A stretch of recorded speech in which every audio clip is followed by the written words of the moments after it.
Chapter 12. Nina.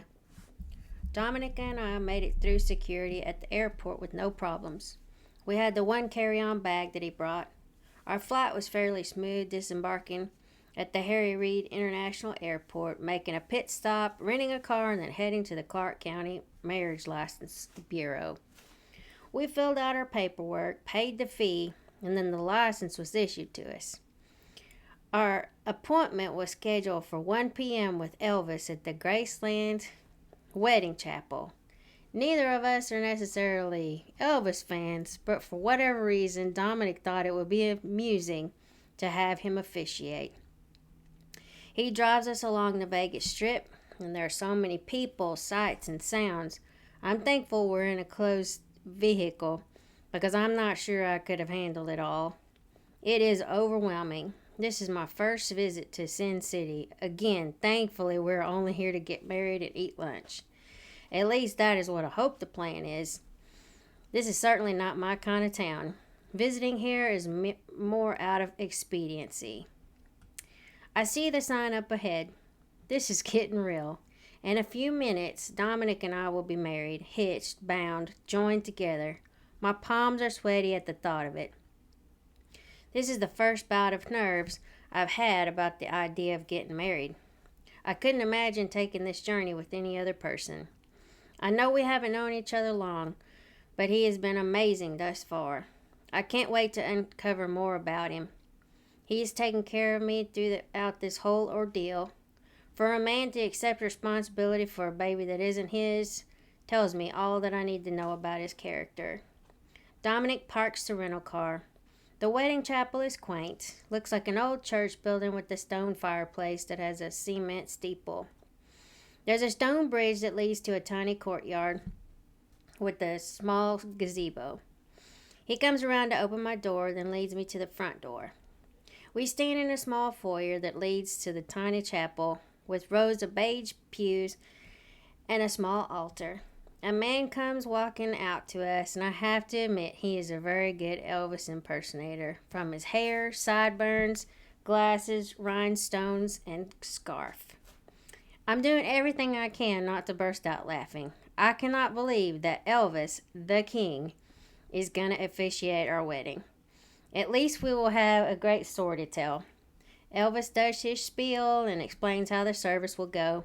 He takes the license from us, and we get started.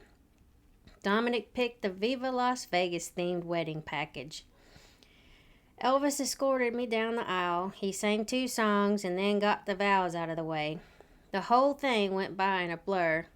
I know I should have paid more attention, but I was ready to get on with the next chapter of our life together. And to get to the best part, the sex. Hello. Elvis presented us with our signed license and told us where to find the photos of our ceremony online, and we left.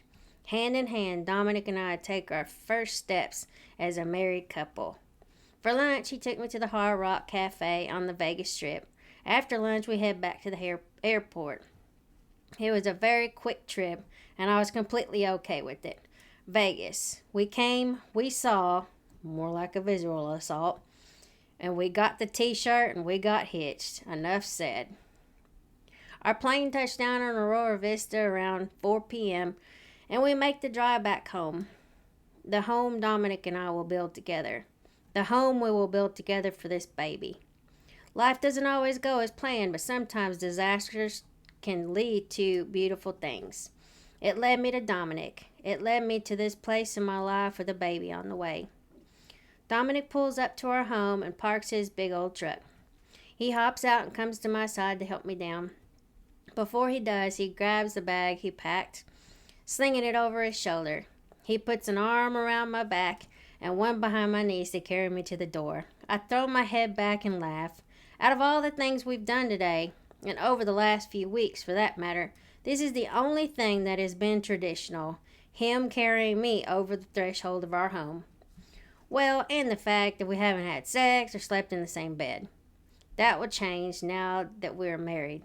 By Elvis in Las Vegas. I still can't believe that Elvis officiated our wedding. At least we did take the plunge.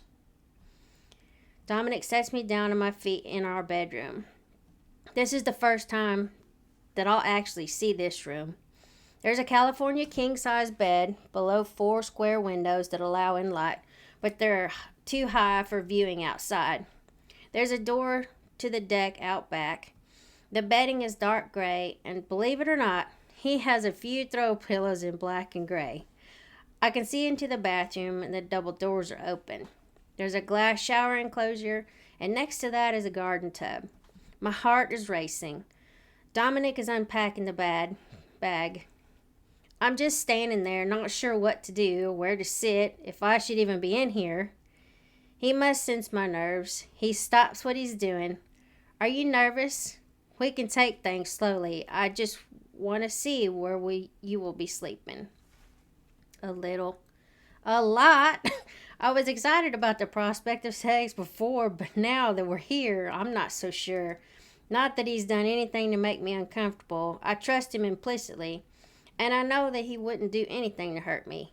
My inexperience is getting the best of me. I don't want to be terrible at it.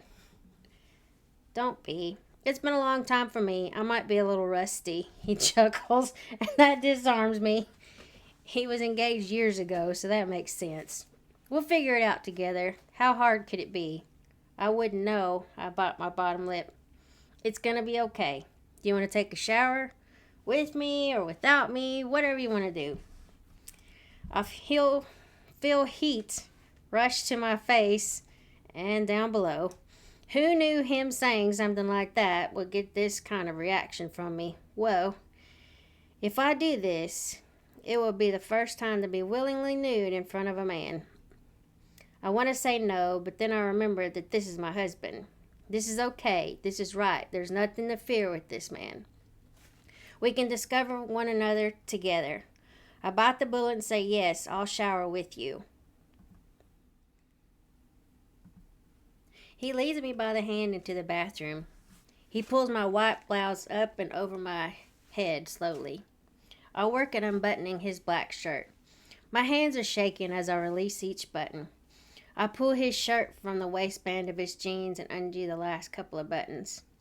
I slip the shirt off his shoulders and let it slide down his arms to the floor. He closes in on me to undo my bra clasp, sliding it away from my breasts and down my arms to drop it to the floor. I unbutton his jeans and slide the zipper down, sliding them down his thighs, calves, ankles, and finally he kicks them out of the way. He unbuttons my jeans and slides the zipper down, sliding them down my thighs, calves, ankles, and I kick them out of the way.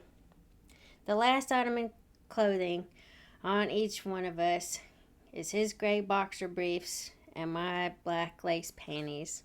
The moment of truth. We stand there and admire one another in this state of undress. He reaches past me to turn the shower on, brushing against me. He takes that opportunity to pull me into his arms, and strong arms they are. His skin is warm, hot even.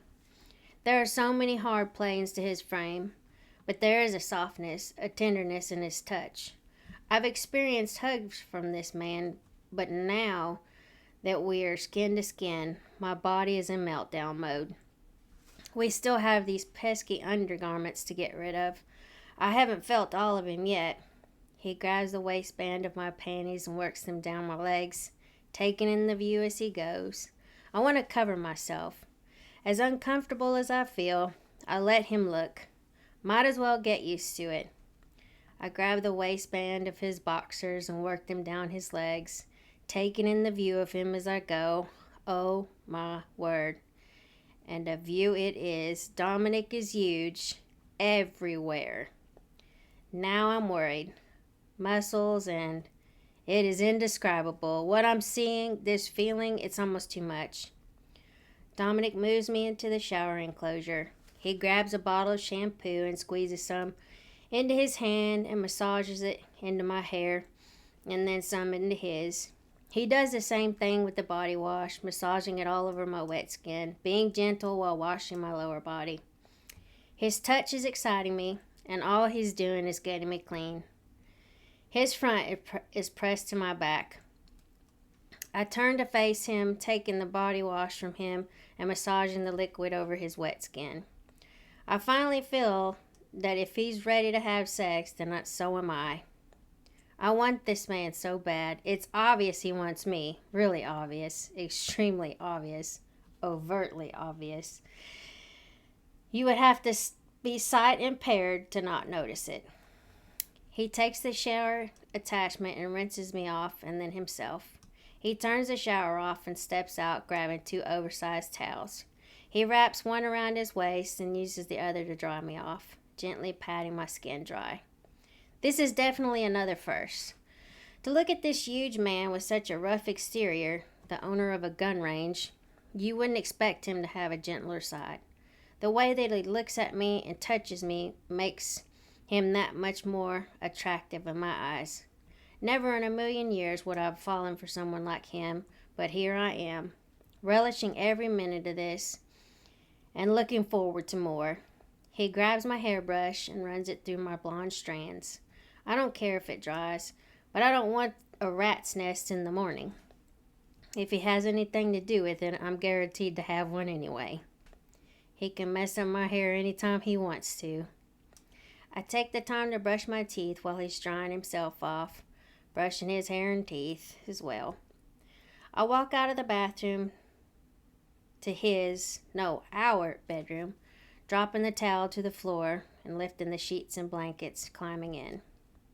I close my eyes and breathe, not sure how to keep calm in this moment. I reopen my eyes and he is stalking closer to the bed. He lifts the sheets and I scoot over so that he can climb in next to me. I'm so nervous, my heart is pounding.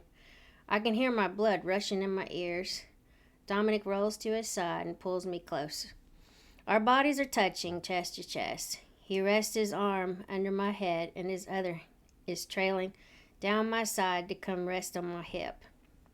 He leans in to kiss me, and I return the kiss. I scoot closer, impossibly closer. His hips and mine are touching. Throwing my leg over his hip because I want to feel all of him. I get my want fulfilled. "You are so beautiful," he whispers over my lips. The hand that was on my side is now resting on my lower back, pulling me closer. My body's on fire. Every nerve is frayed and ready to explode. The blood that was rushing in my ears is now collecting in my lower belly. He rolls me onto my back and he nestles in between my thighs, careful to keep all of his weight off of me. I love the security of being beneath him, the warmth and proximity making my head swim. I love the way his skin feels against mine. I could get used to this. Dominick carefully and slowly presses into my most secret place and I gasp. Our bodies are joined as one. I've lost all reasoning. I've lost to the sensation. I'm lost to him. This man is so loving, so worshipful, showing reverence and adoration. With each gentle thrust, I get closer to him and the edge. This is the definition of making love, an all-encompassing act. If I needed any proof that he loves me, this would be it. His actions are speaking way louder than his words ever could. Within a few minutes, I'm so close, and judging by Dominick's breathing, he is too. "Dominick," I call his name in a breathless moan, panting for air. "Nina," he growls out, breathing hard against my neck. We both plummet over the edge, falling deeper and deeper into the abyss. Even if I wanted to climb out of this love, there's just no way that I could, and I don't want to ever think about having to. If I thought my heart was knit to his before, it is now tangled up and tied to Dominick Cannon in the best possible way. My heart is ready to explode at the thought of it. I'm so overwhelmed with the love that I feel for this man. When our breathing gets back to normal, he rolls off of me, pulling me to his side. His hand rests on my lower abdomen. I place my hand over his. Even now, he's still showing his tender side by being concerned about the baby. How did I wind up with this man? However it happened, I'm thankful that it did. "I love you, Nina," he says softly. "Good thing, because I'm head over heels for you, Dominick." We both laugh. I can't imagine going back to before Dominick Cannon walked into my life.